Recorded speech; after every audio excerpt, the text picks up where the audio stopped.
Bienvenue dans Legacy pour un monde conscient.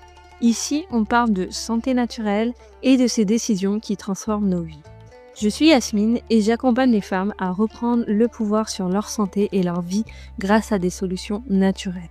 Dans ce podcast, je partage mes réflexions personnelles ainsi que des discussions inspirantes. Ce podcast est pour toutes celles qui veulent apprendre à écouter leur vérité intérieure et vivre pleinement selon leurs propres règles. Belle écoute!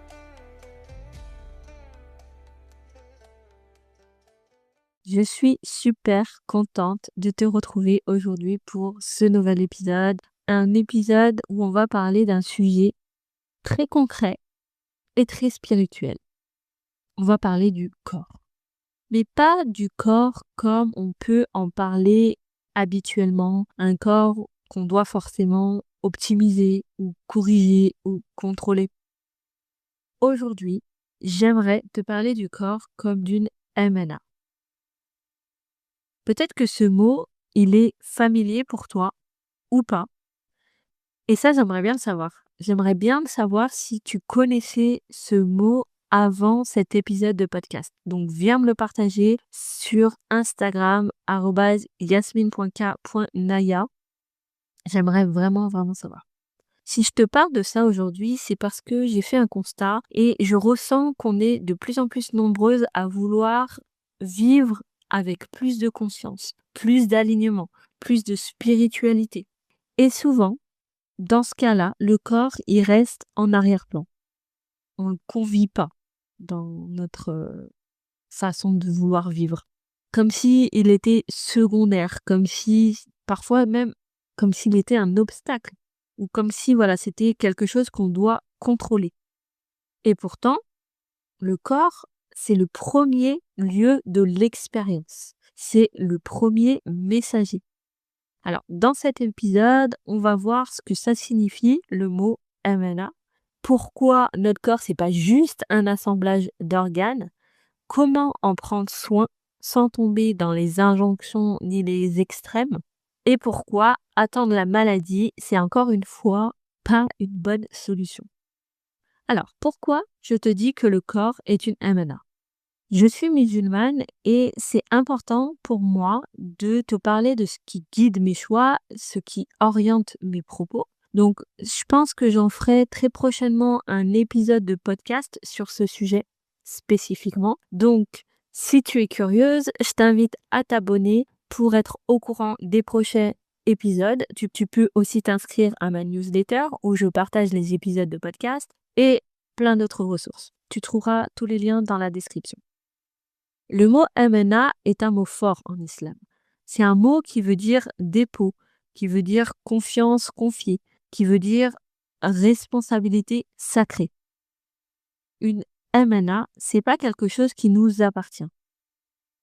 C'est quelque chose que Dieu nous a confié pour un certain temps.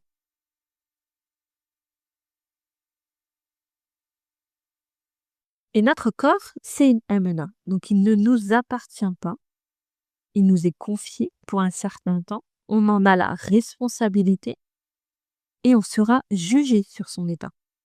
Si tu es de confession musulmane comme moi, cette notion, elle t'est familière ou peut-être pas. Mais si tu ne l'es pas, peut-être que tu as une autre vision des choses. Dans tous les cas, je ne sais pas comment ça résonne pour toi, ce que je te partage. Et vraiment, je serais curieuse de l'entendre. Donc, n'hésite pas, encore une fois, à me partager ce que ça te fait d'entendre ça. Moi, je trouve que quand on regarde le corps à travers cette grille-là, ça change tout. Le corps, c'est pas une propriété. C'est pas non plus un objet ou quelque chose qu'on va exploiter, surexploiter. C'est une responsabilité. Ça veut dire quoi concrètement? Ça veut dire que on n'est pas là pour le pousser jusqu'à l'épuisement. On n'est pas là pour ignorer ses signaux ou le mépriser ou l'abandonner. Mais au contraire, on est là pour l'écouter, le respecter, le préserver. J'aime bien illustrer avec cette image, qui est le corps comme une maison qu'on t'aurait prêtée, par exemple. tu vas pas volontairement mettre le feu dans cette maison, tu y habites. Tu ne vas pas laisser l'humidité s'installer pendant des années.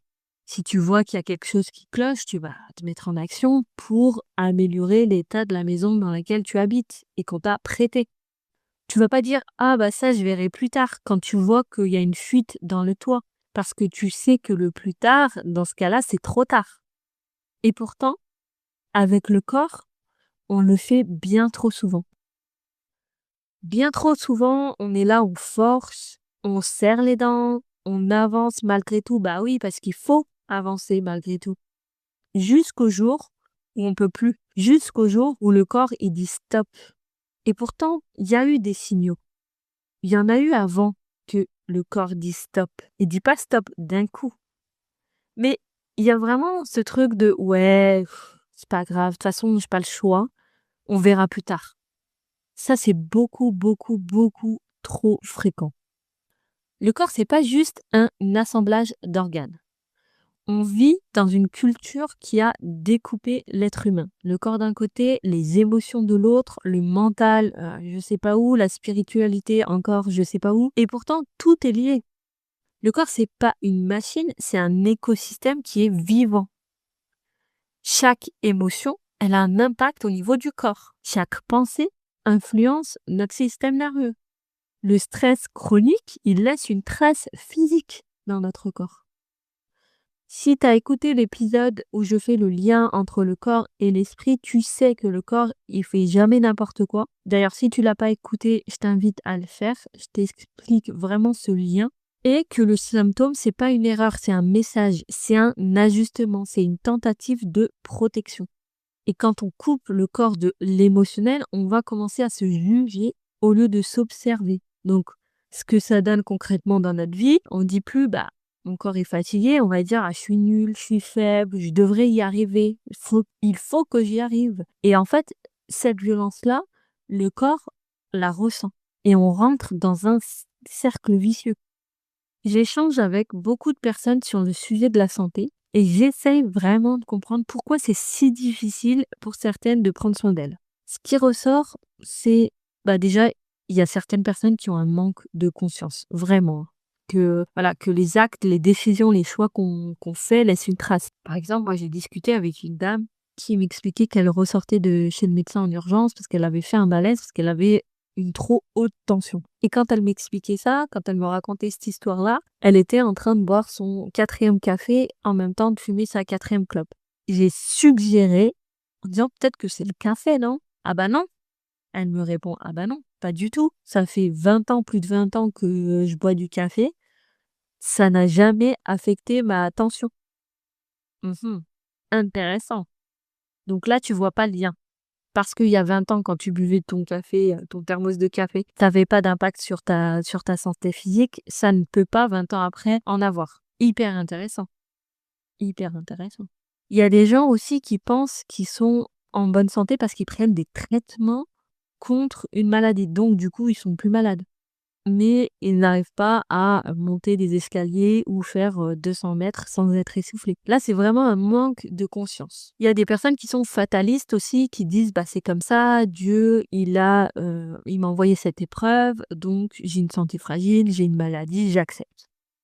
Et il y a des personnes qui trouvent que c'est difficile, que c'est contraignant, que ça va enlever du plaisir dans leur vie de prendre soin de leur corps et de leur santé.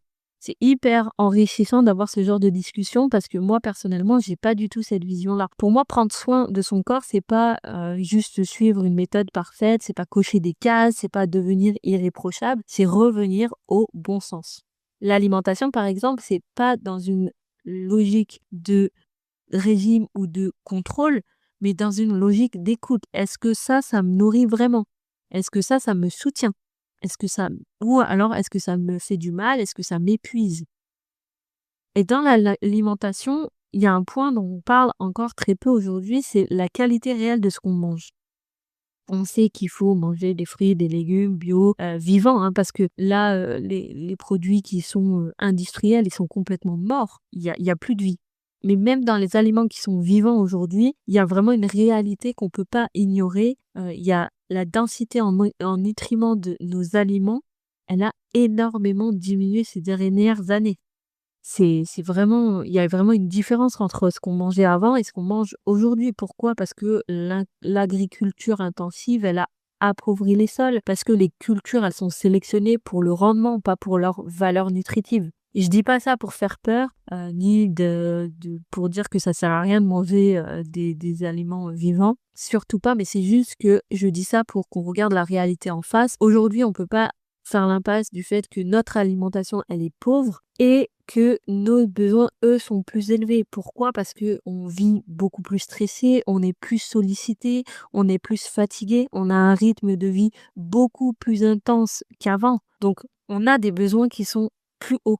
Et si on résume, des besoins en hausse, une alimentation appauvrie, les calculs, ils sont pas bons. Donc pour moi, une supplémentation, c'est pas du luxe, c'est une vraie nécessité. Encore une fois, ça mérite d'être fait de manière intelligente et consciente. Il y a le marché des compléments alimentaires qui est immense, il y a une vraie hype autour de ça, donc vraiment faire attention. Et si c'est un sujet qui t'intéresse, moi, je peux t'accompagner là-dedans. Et là, ce que je viens de dire sur la supplémentation, ça repose sur une idée simple. Aujourd'hui, prendre soin de son corps, ça demande une vraie conscience. Notre environnement a changé, notre alimentation a changé, notre mode de vie a changé. Donc, notre manière de prendre soin de nous doit évoluer aussi. Et quand je te parle de se nourrir, il faut savoir que ça ne s'arrête pas à ce qu'il y a dans ton assiette ou même dans tes compléments alimentaires. Il y a une autre forme de nutrition qui est aussi importante, c'est celle de ton esprit et de ton cœur. Comment est-ce que tu te nourris au quotidien au-delà de la nourriture physique? Qu'est-ce que tu consommes comme contenu? Est-ce que tu passes du temps à regarder en boucle les infos anxiogènes, les messages alarmistes, des fake news qui entretiennent la peur, le stress, l'idée que le monde est dangereux, que tout va mal? Ou est-ce que tu choisis consciemment ce que tu laisses entrer dans ton esprit? Ce que tu lis, ce que tu écoutes, compte que tu suis, les conversations que tu as, tout ça, ça te nourrit aussi. Et même tes relations, est-ce qu'elles sont nourrissantes, soutenantes, inspirantes? Ou au contraire, tu es en contact avec des personnes qui t'épuisent, qui sont culpabilisantes pour toi? Ça, c'est hyper important aussi. Prendre soin de son corps, parce que c'est une MNA, c'est aussi apprendre à protéger son esprit, à choisir consciemment ce qui te fait du bien. Et parmi des besoins fondamentaux aussi dont on s'est un peu éloigné avec la vie moderne, c'est le mouvement. Le corps humain, il faut savoir qu'il n'a jamais été conçu pour être sédentaire. Avant, l'être humain, il était constamment en mouvement. Il marchait, il portait, cultivait, chassait, construisait.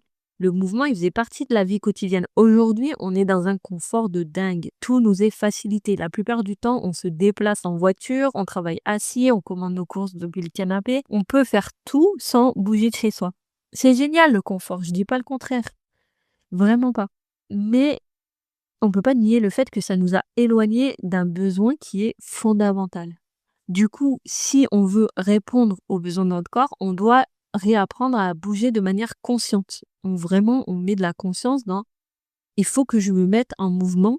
Donc, je commence ma journée, je choisis consciemment de commencer ma journée par une marche, de ne pas prendre la voiture pour un trajet de 2 minutes, de bloquer du temps dans ma semaine pour faire du sport, pas pour devenir une grande sportive, pas dans une logique de performance ou je sais pas quoi d'autre, mais simplement pour répondre à ce besoin vital de mouvement. Il y a autre chose aussi qui est vitale, c'est la respiration. On respire tous les jours évidemment, mais respirer pour survivre et respirer pour aller bien, c'est pas la même chose. La respiration, c'est le pont entre le corps et l'esprit. Quand tu es stressée, anxieuse, débordée, ta respiration, elle devient courte, rapide, et si tu prends le temps de respirer profondément, lentement, en conscience, là, tu vas envoyer un message à ton système nerveux qui dit tout va bien, tu peux te détendre, il n'y a pas de danger. Ça, c'est un outil qui est gratuit, qui est toujours disponible, que tu emmènes partout avec toi. Il y a plein de techniques de respiration. Je t'invite à aller faire tes recherches et prendre ce qui résonne pour toi. Mais dans un premier temps, juste respire et prendre conscience de sa respiration et du pouvoir qu'elle a, de l'impact qu'elle a sur notre corps. C'est déjà un grand pas. Il y a aussi le sommeil. Le sommeil, c'est un vrai sujet dans notre société. On court partout, on veut tout faire, tout gérer, tout assumer. Et souvent, le sommeil, il passe un peu en dernier. Et pourtant, c'est là que le corps se répare, se régénère, se nettoie. C'est là que le système nerveux se calme, que le cerveau trie les émotions de la journée. Donc, un corps qui est privé de sommeil, c'est un corps qui est en dette. Et ça, c'est pas du tout bon. Et voilà, le sujet du sommeil, c'est un vrai sujet pour certaines personnes, dont je fais partie. Et pareil, c'est vraiment quelque chose, il y a des choses qu'on peut mettre en place. Donc, si c'est quelque chose qui t'impacte au quotidien, c'est vraiment, vraiment pas prendre à la légère. Donc, si ce que je te partage te parle, tu peux revenir vers moi pour qu'on essaye de voir comment on peut améliorer ça pour toi. Parce que tu verras, hein, le fait de bien dormir, d'avoir un sommeil réparateur, ça change vraiment, vraiment, vraiment la donne dans toute ta vie. Et tu vois, en fait, quand on parle de prendre soin de son corps, on parle de choses qui sont pas extraordinaires ou extrêmes. On parle de choses simples, respirer, bouger, dormir, se nourrir, avoir des relations saines. Je comprends pas à quel moment de l'histoire c'est devenu compliqué. Ça, vraiment, c'est une question. Il y a aussi les émotions qui ont un impact parce que un corps qui ne peut pas se sentir en sécurité, c'est un corps qui se met en alerte tout le temps. On nous a appris à être forte, à tenir, à encaisser, à faire comme si tout allait bien tout le temps. Mais ça, c'est pas le cas. Les femmes, elles sont cycliques. Je ferai d'ailleurs un épisode de podcast dessus parce que c'est vraiment une notion à prendre en compte. La vie, elle est cyclique. On ne peut pas être lisse tout le temps. On est des êtres émotionnels. Et une émotion qu'on n'écoute pas, qu'on refoule, elle ne disparaît pas. Elle se transforme en tension, en douleur, en fatigue. Donc accueillir ces émotions, c'est pas se laisser submerger par elles, c'est apprendre à les reconnaître, à les comprendre, à les traverser. Et pour ça, on a besoin d'un système nerveux qui est apaisé. Parce qu'un système nerveux en mode survie, il peut pas vivre sereinement les émotions. Il va les percevoir comme des menaces, il va tout de suite réagir. Alors que quand on travaille sur son système nerveux, on crée à l'intérieur de soi un espace de sécurité et ça n'a pas besoin d'être compliqué. Et tout ce dont je te parle dans cet épisode, la respiration, le mouvement, le sommeil, l'alimentation, l'hygiène émotionnelle, mentale, c'est pas des concepts qui sont isolés, c'est les pièces d'un même puzzle, celui de ta souveraineté intérieure. On nous a appris à agir quand ça va mal, quand le corps il casse, quand on pose un diagnostic. Là, on va commencer à s'inquiéter. Mais la santé, ça commence pas là. La santé, c'est ce que tu fais avant. Et ça, je te renvoie au premier épisode où je t'explique la différence entre la santé et la maladie. Attendre la maladie, c'est comme attendre que le moteur il lâche dans ta voiture pour vérifier s'il y a bien de l'huile. C'est pas un bon plan. Ça n'a pas de sens. Et il y a un truc aussi que je voulais rajouter, c'est que on n'est pas obligé de vieillir dans la douleur, on n'est pas obligé de vivre fatigué, on n'est pas obligé de subir, même si c'est ce qu'on voit, c'est ce qu'on veut nous faire croire, on veut nous faire croire que ça c'est normal. Et il y a une grande différence entre responsabilité et culpabilité. Tu n'es pas responsable de tout, mais par contre tu es responsable de ce que tu choisis aujourd'hui. Et ça c'est important à comprendre. Il y a autre chose aussi que je voulais rajouter, c'est que on vit dans une époque d'extrême. On voit les bains glacés, les jeûnes prolongés, des performances sportives, même spirituelles. C'est la course à toujours plus. Et attention, hein, je critique pas, certaines pratiques sont super, moi je suis fan de certaines choses, mais c'est pas adapté à tous les corps, à tous les systèmes nerveux, à toutes les histoires. Un corps en insécurité, il n'a pas besoin d'intensité, il a besoin de sécurité. C'est pour ça que j'insiste autant sur l'écoute, sur la progressivité, sur la douceur. Ça n'a pas à être douloureux, ça n'a pas à être compliqué. Et je te partage tout ça aujourd'hui parce que jouer selon ses propres règles, faire des choix conscients, reprendre sa souveraineté, ça demande des ressources, ça demande de l'énergie, ça demande du temps, ça demande une sécurité intérieure. Et quand le corps il est en survie, quand le système nerveux est saturé, c'est quasiment impossible. C'est pour ça que j'ai créé cet espace d'accompagnement sur 3 mois qui s'appelle Souveraine. Et dans cet espace, on va travailler l'apaisement du système nerveux. On va travailler sur les émotions. On va travailler sur le métabolisme, la vitalité. Sans injonction, sans violence, sans performance, de façon ultra personnalisée, qui s'adapte à toi, à ta vie, à ce que tu vis aujourd'hui dans ton quotidien. Si tu veux en savoir plus, tout est dans la description. Parce que prendre soin de ton corps comme d'une MNA, c'est un chemin. Et ce chemin, tu n'es pas obligé de le faire seul. Donc si tu sens que tu as envie de te faire accompagner, et que la façon dont je te partage les choses te parle, n'hésite pas à prendre contact avec moi. Voilà, je pense avoir partagé tout ce que je voulais te dire sur le sujet. Si tu devais retenir 3 choses de cet épisode, parce qu'on a vu beaucoup, beaucoup de choses, c'est que le corps, c'est une M&A, c'est pas un objet à exploiter. Prendre soin de soi, c'est un acte de conscience, pas de perfection. Et la souveraineté, elle commence dans l'écoute du corps. Partage-moi ton déclic, avec quoi tu repars à la fin de cet épisode. Si ça t'a parlé, tu peux laisser un avis, un commentaire, 5 étoiles, partager ce podcast à une femme qui en aurait besoin. Moi, ça m'aide beaucoup, beaucoup à faire diffuser mon message. Donc, merci 1000 fois. Et dans tous les cas, je te remercie pour ton écoute. Ici, on construit un héritage vivant, legacy pour un monde conscient.